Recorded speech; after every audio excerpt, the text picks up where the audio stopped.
Bonjour à toutes et à tous et bienvenue dans cette toute nouvelle vidéo et aujourd'hui on va parler des protéines en poudre. Alors déjà moi la première question qui m'est venue quand j'ai préparé cette vidéo c'était de me dire mais est-ce que les protéines en poudre tout simplement c'est un business et que tout le marketing qui est fait autour c'est tout simplement pour faire vendre des protéines en poudre et pas du tout dans notre intérêt d'un point de vue santé ou autre? Ou bien, est-ce que la protéine en poudre, c'est vraiment le truc qu'il faut consommer pour être en bonne santé, pour perdre du poids ou pour prendre du muscle? Donc ça, c'est la première question que je me suis posée. Alors, bien évidemment, pour y répondre, j'ai voulu m'appuyer sur des études scientifiques. Je me suis dit, le meilleur moyen d'y répondre, c'est de me pencher sur les études. Pour trouver des études qui sont pas payées par des marques qui font des protéines en poudre, c'est très compliqué. Mais j'en ai notamment trouvé une, enfin j'en ai trouvé plusieurs, mais il y en a une ici sur cette vidéo, on va s'attarder plus. Je te la mettrai en description. C'est une étude qui date de 2013.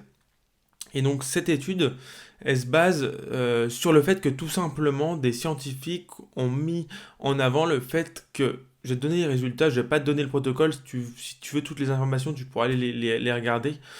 En fait, le bilan de l'étude, c'est que à protéines équivalentes, le gain de masse musculaire, le gain de force, ainsi que la perte de poids étaient équivalentes entre le groupe consommant des compléments alimentaires à base, c'était de la whey, de la protéine à base de lait, et des protéines entre guillemets naturelles qu'on trouve que ce soit dans le poulet ou dans tous les aliments protéinés, les lentilles, etc. Et donc sur ces deux groupes témoins, enfin ces deux groupes tout court, donc il y avait le groupe qui consommait de la whey et le groupe qui n'en consommait pas, et bien en fait ils ont remarqué que les deux étaient équivalents. Donc autrement dit, on te vend la protéine en poudre pour le côté plutôt business que pour le côté santé. C'est-à-dire que il faut tout de suite se sortir de la tête que manger de la protéine en poudre va t'aider à faire grossir tes biceps et bien comprendre qu'en fait c'est bien la quantité de protéines que tu vas manger qui soit issue de protéines en poudre ou bien de ton alimentation quotidienne avec soit des produits animaux, soit des produits végétaux, tu peux trouver ça partout, qui va te permettre de créer une masse musculaire, mais aussi qui va te permettre, dans le cadre d'une perte de poids, par exemple, de garder ta masse musculaire, ou parfois même de continuer à en créer un petit peu pendant que tu perds du gras. Donc ça, il faut vraiment que tu puisses l'incorporer au sein de ton esprit. Donc ça, c'est le premier point en fait de l'étude. Donc globalement, ce qu'on peut en conclure, c'est tout simplement que les protéines en poudre aujourd'hui, elles ne sont pas indispensables à une alimentation, que ce soit, comme je te le disais, pour perdre du poids, prendre du muscle, etc. Donc dans une alimentation générale. Maintenant, je vais quand même compléter ça, parce que j'aime pas m'arrêter sur la surface des choses, et donc on va rentrer un peu plus en profondeur. Ce que je voulais aborder avec toi déjà, c'est combien de grammes de protéines il te faut par kilo de poids de corps pour tout simplement soit construire de la masse musculaire, perdre du poids, etc. Je vais pas me répéter à chaque fois. Ce grammage, il va dépendre en fait de ton niveau d'activité physique. Si jamais tu t'entraînes 6 fois par semaine en musculation, par exemple, il va falloir que tu sois entre 1,8 et 2 grammes par kilo de poids de corps. Je te mettrai aussi en description le lien vers mon article qui t'expliquera plus en détail et qui t'aidera aussi à trouver ton grammage idéal pour toi. Sachant que ce qui est recommandé, c'est entre 1,4 g et 2 grammes maximum par kilo de poids de corps pour tout le monde, dans une globalité. Sachant que c'est pas grave si tu consommes 2,1 g, tu n'auras pas des problèmes de rein, tu n'auras pas des...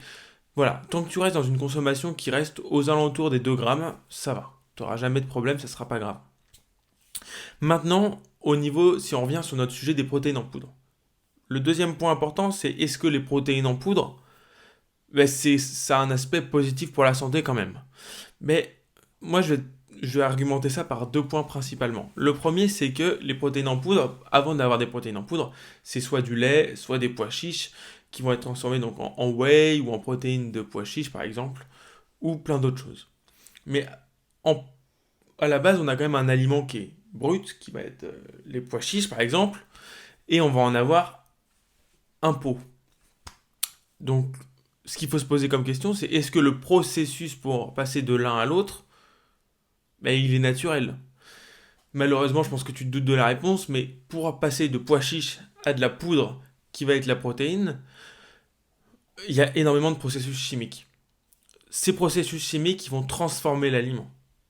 Et là, tu me vois venir, dans une alimentation saine, on va éviter les aliments transformés. On va éviter tout ce qui est issu de... Parce qu'en fait, obligatoirement, même si on te vend tout le reste, et je veux bien croire qu'il y a des marques qui font des efforts, etc., ça, il n'y a pas de problème là-dessus, mais il faut bien être conscient que de passer d'un aliment à uniquement la protéine d'un aliment, avec tous les processus chimiques, il y a obligatoirement des résidus chimiques et des choses qui vont être néfastes pour ta santé dans le produit final.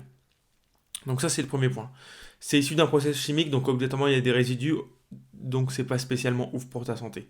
Le deuxième point, c'est que quand on dénature un produit autant que ça, on perd aussi les micronutriments. Par exemple, sur de la whey classique, on va perdre du zinc, on va perdre du fer. Et puis si jamais tu consommes ta protéine de lait ou un bout de poulet, ben dans le bout de poulet, tu auras plus de micronutriments que dans ta whey. Et de la même façon, si tu consommes des pois chiches, tu auras plus de micronutriments dans les pois chiches que dans la protéine de pois chiches.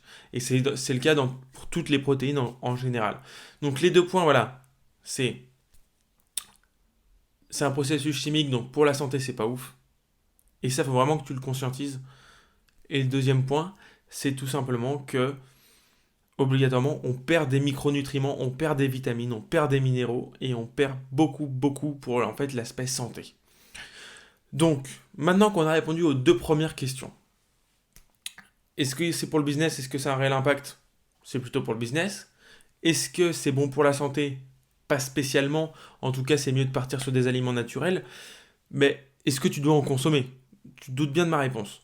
Malgré tout, je vais t'apporter une petite nuance. C'est-à-dire que, non, dans l'idéal, il faudrait que tu évites d'en consommer un maximum. Malgré tout, je suis conscient que, aujourd'hui, ben, t'as peut-être un boulot qui est prenant, t'as peut-être des activités qui te prennent beaucoup de temps et t'as pas spécialement le temps de toujours être en cuisine ou de manger le midi, par exemple, ou autre.